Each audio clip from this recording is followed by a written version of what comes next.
Hello guys, आप देख रहे हैं कार्स विद शिवांश। और आज पूरे 3 महीने बाद मैं एक वीडियो शूट कर रहा हूँ। बहुत ज़्यादा टाइम हो गया। उसके पीछे क्या रीज़न था कि मैं 3 महीने से एक भी वीडियो अपलोड नहीं कर पा रहा था, वो मैं आज आपको बताऊंगा। क्या हुआ था कि आज से 3 महीने पहले अप्रैल के एंड में हम लोगों का मतलब मेरे फ्रेंड और मेरे कज़िन का एक मेजर कार एक्सीडेंट हो गया था, जिसमें बहुत ज़्यादा दिक्कतें गई हम लोगों को, जिसकी वजह से it was life threatening accident. मतलब जान जाते जाते बची है, और उससे ज़्यादा मैं आपको क्या बोलूँ। तो आज सारी चीज़ें मैं आपको बताऊंगा कि कौन सी कार में हमारा एक्सीडेंट हुआ, रीज़न क्या था एक्सीडेंट होने का, उसके बाद रिकवरी कैसी हुई, और आज मैं अपना first video after the accident क्यों बना रहा हूँ और उसके पीछे क्या रीज़न है।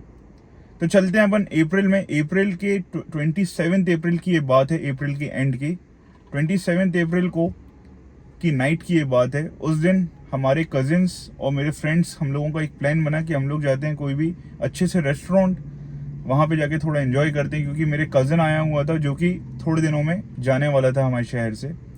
तो उस दिन हम लोग एक रेस्टोरेंट जाते हैं जो कि मेरे घर से बहुत दूर नहीं, 5 या 6 किलोमीटर की दूरी पे होगा। हम लोग वहाँ जाते हैं, और उस रेस्टोरेंट से निकलते टाइम हर्ष की कार में, हर्ष जिसको आप पहले भी देख चुके हो मेरे चैनल पे, उसकी होंडा सिटी में, जो कि उसकी लेटेस्ट जनरेशन वाली होंडा सिटी थी, हर्ष अपनी होंडा सिटी चला रहा था। मैं को ड्राइविंग सीट पे था, और शौर्य जो कि मेरा कज़न है वो पीछे वाली सीट पे था, और मेरा बाकी जो कजिन्स और फ्रेंड्स थे वो दूसरी कार में निकल चुके थे।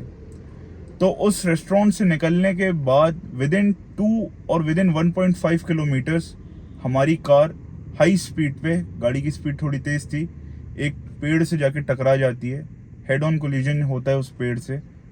इमीडिएटली मैं और हर्ष तो अनकॉन्शियस हो गए थे। हम लोगों को बिल्कुल कुछ भी याद नहीं है कि कैसे एक्सीडेंट हुआ। जो शौर्य था, जो कि मेरे पीछे बैठा हुआ था, उसको कुछ कुछ चीज़ें याद हैं। तो मैं आपको पूरा फिर से स्टार्टिंग से बताता हूँ कि कैसे वो एक्सीडेंट हुआ और फिर उसके बाद क्या क्या हुआ। हर्ष अपनी होंडा सिटी चला रहा था ड्राइविंग सीट पे बैठ के। होंडा सिटी का वो ZX मॉडल था, 2021 का टॉप मॉडल था वो। तो गाड़ी में सेफ्टी फीचर्स तो सारे थे। गाड़ी थोड़ी सी हाई स्पीड पे थी। हर्ष को थोड़ी आदत थी गाड़ी तेज चलाने की, उसको टाइम नहीं हुआ था कार चलाते हुए बहुत ज़्यादा। तो शुरू में ड्राइविंग करने में मज़ा ज़्यादा आता है। जब अब मेरे को काफ़ी टाइम हो चुका है, 7 से 8 साल हो चुके हैं कार चलाते हुए।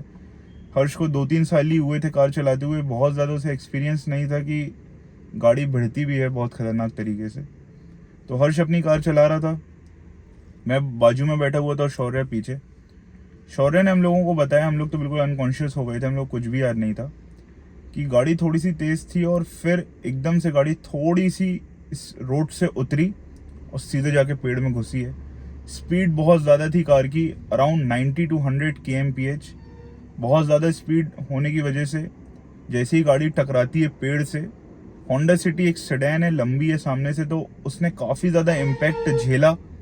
जब गाड़ी पेड़ से टकराई तो गाड़ी की विंडशील्ड टूटी पूरी, सामने से गाड़ी पूरी खतरनाक तरीके से ख़त्म हो गई। एयरबैग्स खुले गाड़ी के। और शौर्य जब पीछे बैठा हुआ था सीट पे, जस्ट मेरी पीछे वाली सीट पे, शौर्य काफ़ी ज़्यादा लंबा है, 6 फुट के आसपास का है, थोड़ा हैवी भी है।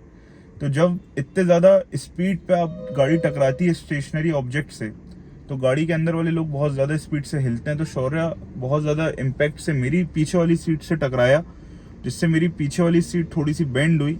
मुझे वैसे भी एयरबैग खुलने से मुझे सिर पे काफ़ी ज़्यादा लगी। हर्ष जो है, जो बाजू में बैठा था, जो ड्राइविंग सीट पे बैठा था, उसकी जो नी है वो फट चुकी थी, जिससे काफ़ी ज़्यादा उसको ब्लीडिंग हुई। उसके जो रिब्स होते हैं वो टूट गए थे एयरबैग खुलने से बहुत ज़्यादा स्पीड पे।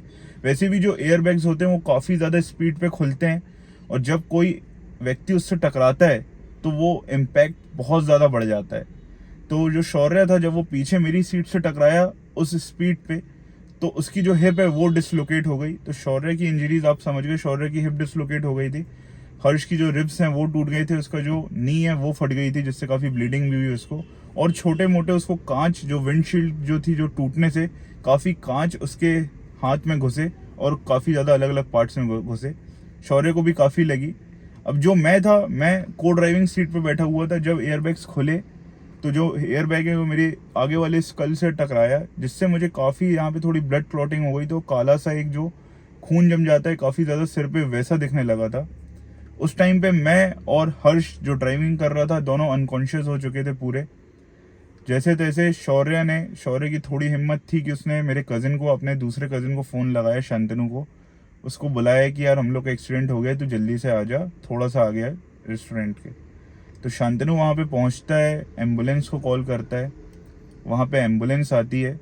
शांतनु को देख के ऐसा लगता है कि सबसे ज़्यादा कम चोट मुझे लगी है। हर्ष को तो काफ़ी ब्लीडिंग भी हो रही थी, शौर्य की भी हिप डिस्लोकेट हो चुकी थी, वो बहुत जम जम के चिल्ला रहा था, बहुत ज़्यादा दर्द हो रहा था उन दोनों को। मैं अनकॉन्शियस था पूरा, और मुझे देख के ऐसा लग रहा था शांतनु को कि मुझे ज़्यादा कोई दिक्कत नहीं हुई है। वहाँ पे फिर एम्बुलेंस आती है, एम्बुलेंस हम लोगों को लेके जाती है जबलपुर हॉस्पिटल। जबलपुर हॉस्पिटल पहुँचने के बाद जो फॉर्मेलिटीज़ होती हैं, जो एक्सीडेंट वाला विंग होता है, वहाँ पे लेके गए हमें। वहाँ पे हमारे पेरेंट्स को कॉल किया शांतनु ने। मेरे पेरेंट्स और हर्ष के पेरेंट्स तुरंत वहाँ पहुँच चुके थे। मेरे कज़न के पेरेंट्स जो कि दूसरी स्टेट में थे, वो भी निकल गए थे अपने घर से, और आने के लिए, जबलपुर आने के लिए वो निकल चुके थे। तो जब फर्स्ट दिन हम लोगों को हॉस्पिटल में लेके गया, मतलब रात को ही हम लोगों को एडमिट करा दिया गया था। फर्स्ट दिन जब सुबह हम लोगों का एक्सरे हुआ तीनों का 1 बाय 1, तब समझ में आया कि स्थिति किसकी कैसी है। और आप लोगों को भी काफ़ी शौक लगेगा कि सबसे ज़्यादा इंजरीज मुझे हुई थी उस एक्सीडेंट में। मेरे साथ क्या हुआ था कि जब मेरा कज़िन था जो पीछे वाली सीट पे, इतने खतरनाक स्पीड पे जब एक्सीडेंट हुआ उस पेड़ से, वो फेंकाया उसने, आगे वाली सीट से टकराया, जिसकी वजह से जो सीट है वो ऐसी मुड़ी, और मैं वैसे भी आगे टकरा रहा हूँ, एयरबैग खुल रहे हैं, वापस पीछे पुश हो रहा हूँ। तो जो मेरी रीढ़ की जो हड्डी होती है अपनी, लंबर वर्टेक्स जिसे कहते हैं, जो सबसे नीचे वाली जो बोन्स होती हैं जो अपनी स्पाइनल कॉर्ड की, उनमें L4 और L5 बहुत ज़्यादा डैमेज हो चुकी थी। इस डैमेज के कारण मैं अपनी दम पे उठ नहीं सकता था, मतलब एक तरीके से मैं डिसेबल हो चुका था उस टाइम पे। हर्ष का घुटना फटा हुआ था, रिब्स टूटे हुए थे, दे आर रिपेरेबल, मतलब वो ठीक हो जाते। शौर्य की हिप डिस्लोकेट हुई थी, उसकी सर्जरी स्टार्ट हो चुकी थी। और जब ये एक्सीडेंट हुआ तो मेरे को सिर पे बहुत ज़्यादा जम के लगी थी, जिससे क्लॉटिंग टाइप की भी लग रही थी। तो मुझे फर्स्ट 4 डेज बिल्कुल कॉन्शियसनेस नहीं थी, मतलब एमनीजिया टाइप का वो टाइम था। लोग आ रहे थे, मेरे फ्रेंड्स आ रहे थे, मेरे पहचान वाले रिश्तेदार लोग आ रहे थे, मिल रहे थे मुझसे, मैं उनसे बात भी कर रहा था, पर मुझे वो कुछ भी याद नहीं है। 4th दिन एक्सीडेंट हुए 4 दिन हो चुके हैं, तब मेरी आंख खुलती है, तब मुझे याद होना स्टार्ट होता है। जो रिकॉर्डिंग अपन कहते हैं ना, रिकॉर्डिंग स्टार्ट है, वैसे मुझे रिकॉर्डिंग स्टार्ट होती है कि मैं अपने पापा से पूछता हूँ कि क्या हुआ, तो वो बताते हैं कि तुम लोग का एक्सीडेंट हो गया था। तो मैं उनसे सबसे पहले ये पूछता हूँ कि किसकी कार थी तो वो बताते हैं कि तुम लोग अपने दोस्त की कार में थे। फिर उसके बाद सवाल दूसरा मेरा ये होता है कि कार को क्या हुआ, तो पापा वहाँ से बताते हैं कि कार तो ख़त्म हो चुकी है पूरी। और जैसा कि आप फोटोज़ में भी देख पा रहे होगे, हर्ष की जो होंडा सिटी है वो पूरी ख़त्म हो गई थी। बहुत ही ज़्यादा इम्पैक्ट था इस एक्सीडेंट में, बहुत ही इम्पैक्टफुल एक्सीडेंट हो गया था हम लोगों का। उसके बाद मैं फिर से बेहोश हो जाता हूँ, मतलब एक स्लीप स्टेट में चला जाता हूँ। फिर मैं शाम को उठता हूँ तो मेरा एक फ्रेंड मिलने आया, मैं आईसीयू में था उस टाइम पे, हम लोग सबको आईसीयू में शिफ्ट कर दिया गया था। तो मेरा फ्रेंड मिलने आ रहा है, लोग पूछ रहे हैं मुझसे, तब भी मुझे नहीं पता है कि मैं अभी खड़ा नहीं हो सकता हूँ। फिर उसके नेक्स्ट विदिन 2 डेज़ मेरी सर्जरी होती है। तो पापा मुझे बताते हैं कि तुम्हारी सर्जरी करानी पड़ रही है अपने। तब भी मैं उनसे ये नहीं पूछता हूँ कि क्यों, क्योंकि मैं बहुत ज़्यादा शॉक में था। तो उस टाइम पे इतना बड़ा आपको जब एक्सीडेंट होता है, आप बाकी चीज़ें याद नहीं कर पाते हो कि कैसे क्या हुआ। तो मैं उनसे पूछता हूँ कि सर्जरी, तो वो बोलते हैं कि हाँ तुम्हारी सर्जरी होगी। उसके बाद मेरे पास 2 ऑप्शन थे। मेरी जो L4 और L5 जो बोन्स हैं स्पाइनल कॉर्ड की, वो डैमेज होने के कारण मैं खड़ा नहीं हो सकता था। तो 2 ऑप्शंस थे हम लोगों के पास, या तो आप सर्जरी के लिए जाए जिसमें आपके बैक में 2 टाइटेनियम की स्मॉल रॉड्स इंस्टॉल की जाएंगी जिससे आप खड़े हो पाओ, या तो फिर आप नॉर्मल नेचुरल तरीके से 3-4 महीने अपने घर पे रेस्ट करो, बेड रेस्ट करो, जिससे आपकी जो बैक की जो बोन्स जो डैमेज हुई हैं वो सही हो जाएं, और फिर धीरे धीरे आप प्रिकॉशंस लेते हुए, फिजियोथेरेपी लेते हुए आप वॉक करना अगेन स्टार्ट कर सको, नॉर्मल फंक्शन कर सको। बट उसमें चांसेस बहुत कम होते हैं नेचुरल तरीके में जाने के। जो सर्जरी होती है जिसमें रॉड्स इंस्टॉल की जाती हैं टाइटेनियम की, वो बेस्ट होता है। उसमें किसी भी तरीके की इफ्स और बट्स नहीं रहते कि ये सर्जरी होने के बाद आपको कोई दिक्कत नहीं होगी कि नहीं होगी। इसमें आप खड़े तो हो ही जाओगे, नेचुरल तरीके से आप जाओगे, कोई गारंटी नहीं आपको आगे जाके सर्जरी करानी पड़ जाए। तो हम लोग फर्स्ट ऑप्शन के लिए गए, सर्जरी के लिए गए, जिसमें 2 टाइटेनियम की रॉड्स इंस्टॉल्ड हुई। Within a week of the surgery जो डॉक्टर थे उन्होंने मुझे खड़ा कर दिया। उसके बाद मैं हॉस्पिटल में रहा कुछ 10 डेज और रिकवरी के लिए। उसके बाद मैं घर आया। उसके बाद घर आने के बाद जो मेरा कजिन था जिसकी हिप डिसलोकेट हुई थी वो भी काफ़ी हद तक ठीक हो चुका था। हर्ष को भी हिम्मत आ गई थी काफ़ी, उसके जो रिब्स थे वो रिपेयर हो गए थे, उसके जो घुटने में दिक्कत हुई थी वो भी उसको थोड़ा थोड़ा उसको चलने में प्रॉब्लम जाती थी, पर वो भी ऑलमोस्ट ठीक होने लगा था। तो फर्स्ट मंथ मई में तो हम लोग बहुत ही ज़्यादा घर पे रहे, बिल्कुल घर से नहीं निकले। जून के टाइम, जून जब स्टार्ट हुआ तब मैंने फिजियोथेरेपी लेना घर पे स्टार्ट करी, और धीरे धीरे फिजियोथेरेपी लेते लेते मुझे थोड़ी हिम्मत आई और मैंने चलना स्टार्ट किया अपने घर पे। उसके बाद आज जुलाई है, आज जुलाई आ चुका है, अब मैं थोड़ी बहुत कार ड्राइव कर सकता हूँ, but with all the precautions. मुझे एक बेल्ट पहनना पड़ता है अपनी बैक के सपोर्ट करने के लिए। थोड़े टाइम में मेरे को बेल्ट और पहनना पड़ेगा, अभी मुझे फिजियोथेरेपी रोज़ लेनी पड़ती है। और बाकी प्रिकॉशंस शौर्य भी ले रहा है, शौर्य को भी झुकने में प्रॉब्लम जाती है मेरे कजिन को, क्योंकि उसकी हिप डिसलोकेट हुई थी। हर्ष को आज भी अपने रिब्स में थोड़ा दर्द होता है, क्योंकि अभी भी वो पूरे तरीके से रिपेयर नहीं हुए हैं। और बाकी उसके जो घुटने हैं, जो उसका जो नी फटी थी, वहाँ पे भी उसको दर्द होता है। तो एक बहुत ही मेजर एक्सीडेंट में थे हम लोग, जैसा मैंने आपको बताया। कार सामने से पूरी ख़त्म हो चुकी थी, और बहुत बुरा भी लगता है ऐसा सोच के कि अपन इतने खतरनाक एक्सीडेंट में थे, पर अच्छा भी लगता है कि ऐसे एक्सीडेंट में हम तीनों आज जिंदा हैं, एक दूसरे से बात कर सकते हैं और बाकी लोगों से भी बात कर सकते हैं। क्योंकि ऐसे एक्सीडेंट में यार गाइस कुछ भी हो सकता है। कार एक्सीडेंट में आपकी जान जाना बहुत ज़्यादा आसान हो जाता है, क्योंकि आप खुद आप लोगों ने ऐसी स्टोरीज सुनी होगी यार, वो व्यक्ति नहीं रहा वैसे एक्सीडेंट में। तो एक्सीडेंट्स में जान का जो लॉस होता है, जो आपकी लाइफ का जो लॉस होता है, वो बहुत इजीली हो सकता है। तो आज बाय गॉड्स ग्रेस हम लोग अपने घर वालों की दुआओं से आज हम लोग सब हैं आपके बीच। और इस एक्सपीरियंस से मेरे को ये समझ में आया कि कुछ चीज़ें बहुत इंपॉर्टेंट रहती हैं। आपको एक्सीडेंट तो किसी का भी कभी भी हो सकता है, बट सीट बेल्ट हमेशा पहनिए। जो ये सीट बेल्ट होती है गाइस, इसे आप लोगों को पता होगा, इसे प्राइमरी रिस्ट्रेनिंग सिस्टम कहा जाता है।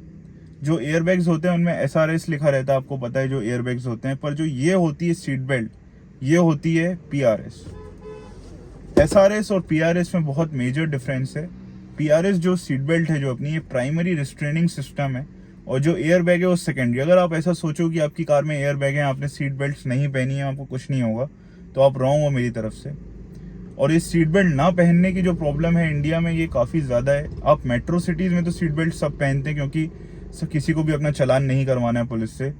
तो मेट्रो सिटीज़ में और बाकी सिटीज़ में बहुत डिफरेंस है। टायर 2 टायर 3 सिटीज़ में आप जब जाओगे, छोटे शहरों की मैं बात करूँ, जब आप जाओगे वहाँ, तो सीट बेल्ट्स को लोग उतना ज़्यादा इंपॉर्टेंस नहीं देते हैं, उतना ज़्यादा सीट बेल्ट्स पहनना समझते नहीं है, क्योंकि इधर पे उतने ज़्यादा कोई आपको चालान नहीं होने वाला, ना आपको कोई टोकने वाला है कि आपने सीट बेल्ट क्यों नहीं पहनी। और जो गाड़ियां हैं इंडिया की, जो ज़्यादातर पॉपुलेशन है वो टायर 2 टायर 3 सिटीज़ में, और कारें यहाँ पे बहुत ज़्यादा बिक रही हैं। तो सीट बेल्ट आप हमेशा पहनो गाइस, सीट बेल्ट बहुत ज़्यादा इंपॉर्टेंट है। कुछ कार्स में आजकल ऐसे ही सिस्टम आ गया है कि अगर आपने सीट बेल्ट नहीं पहनी तो एयरबैग नहीं खोलेंगे। वो तो हर्ष की गाड़ी टॉप मॉडल थी, उसमें सीट बेल्ट हम लोग ने पहनी हुई थी और एयरबैग सारे खुल गए थे, बट उसके बाद भी हम लोगों को काफ़ी ज़्यादा डैमेज हुए और काफ़ी खर्चे भी होते हैं इन सब एक्सीडेंट्स में। हर्ष की कार का लॉस हुआ, उसको इतना मेजर लॉस हुआ। उसकी नई की नई कार थी, 16 लाख की खरीदी थी उसने। इंश्योरेंस उसने टोटल लॉस के लिए गया वो, क्योंकि ऐसी एक्सीडेंटल कार को बनवा के फिर चलाने में वो मज़ा नहीं आएगा जो एक नई कार में आता है। तो उसने उसका इंश्योरेंस ले लिया, कार का जो भी पैसे मिले उसने ले लिए। उसके बाद ये समझ में आया हम लोग हॉस्पिटल्स में भी बहुत खर्च हुए, पर वो सब तो दूसरी बात है, जान है तो जहाँ है। सीट बेल्ट पहनना बहुत ज़रूरी है गाइज मेरी तरफ से। ऐसे किसी भी मेजर एक्सीडेंट में सीट बेल्ट आपकी काफ़ी हेल्प करेगा, बहुत ज़्यादा हेल्प आपकी कर सकता है सीट बेल्ट। पीछे जो लोग बैठते हैं उनकी इंडिया में वो तो बहुत ही कम सीट बेल्ट पहनते हैं, तो मेरा तो यही आपको रिकमेंडेशन रहेगा, चाहे आप आगे बैठो या पीछे, आप सीट बेल्ट ज़रूर पहनिए। आज मैं आप लोगों के सामने ही इसलिए बैठा हूँ क्योंकि उस एक्सीडेंट में हम लोग बच गए। कुछ ऊपर नीचे हो जाता तो फिर क्या रहता यार। और ये जो लाइफ है एक ही बार मिलती है अपन को, तो काफ़ी सोच समझ के चलना चाहिए। बट बहुत चीज़ें मैं बार बार सोचता भी हूँ कि जो हुआ हम लोगों के साथ बहुत ख़तरनाक था। किसी के साथ भी हो सकता है, कभी भी हो सकता है। तो और किसी भी चीज़ को लेके बहुत ज़्यादा आप लोग सोचिए मत। कोई भी डिसीजन कई बार हम लेने के पहले बहुत ज़्यादा सोच लेते हैं, अपना दिमाग बहुत ज़्यादा लगा देते हैं। बहुत ज़्यादा सोचना नहीं चाहिए। कई बार कुछ चीज़ें होती हैं वो आपके अच्छे के लिए होती हैं और लिखी रहती हैं वो आपकी किस्मत में, आपकी जर्नी में, तो वो होते ही होता है। बहुत ज़्यादा हमें टेंशन नहीं लेनी चाहिए किसी चीज़ की। काफ़ी चीज़ें क्लियर भी हुई इस एक्सीडेंट के बाद। तो मेरा तो ये रिकमेंडेशन रहेगा कि drive safe, drive when you are आप जब अच्छे से होश में रहें। और आप ये सोचिए कि आपको घर में कोई इंतज़ार कर रहा है, आपके माँ बाप, आपके बच्चे, आपकी वाइफ, कोई ना कोई है जो आपको इंतज़ार कर रहा है। और अपने जाने से कुछ नहीं होता। उस एक्सीडेंट में अगर हम लोग कोई भी नहीं रहते, हम लोगों को कोई फ़र्क नहीं पड़ता, क्योंकि हमारी तो लाइफ सिर्फ ख़त्म हो जाती। बट जो लोग हमसे कनेक्टेड हैं, जो लोग हमसे प्यार करते हैं, उनकी लाइफ बहुत ज़्यादा डिफ़िकल्ट हो जाती, बहुत ज़्यादा दुख से भर जाती। तो एक्सीडेंट्स तो होते हैं और होते रहेंगे, अपन उन्हें नहीं रोक सकते हैं। अपन अपना बेस्ट कर सकते हैं, सेफ्टी में रहें, गाड़ी थोड़ा आराम से चलाएं। हाँ, गाड़ी अगर आपको तेज़ चलाना पसंद है तो थोड़ा सेफ्टी में दूसरों की सेफ्टी देख के चलाएं। आप खुद की जान को आप डाल सकते हो जोखिम में, बट दूसरों की जान को मत डालिए। सीट बेल्ट हमेशा पहने और सेफ़र कार की तरफ जाइए। होंडा सिटी एक अच्छी सेफ कार प्रूव हुई। यही हम लोग किसी मारुति डिज़ायर या किसी और कार में होते तो क्या पता आज क्या होता। तो सेफ कार्स को थोड़ा ध्यान रखिए। एक्सीडेंट कभी भी हो सकता है, क्या पता आपकी किस्मत में है, लिखा नहीं लिखा। कई बार नहीं होगा, नहीं होना, नहीं होगा तो नहीं होगा, बट कुछ भी हो सकता है गाइस। तो सेफर कार्स की तरफ जाइए, सीट बेल्ट हमेशा पहनिए। और बाकी मेरा यही था इस वीडियो को लेके, यही मैं आपको बताना चाहता था कि क्यों हुआ, कैसे हुआ। अब जो है, अब मैं अच्छे से फिर से वीडियोस अपलोड करना स्टार्ट करने वाला हूँ अपने चैनल पे। तो सब्सक्राइब कीजिए अगर आपको वीडियो अच्छा लगा हो, और लाइक कीजिए चैनल को। मिलते हैं नेक्स्ट वीडियो में, तब तक के लिए।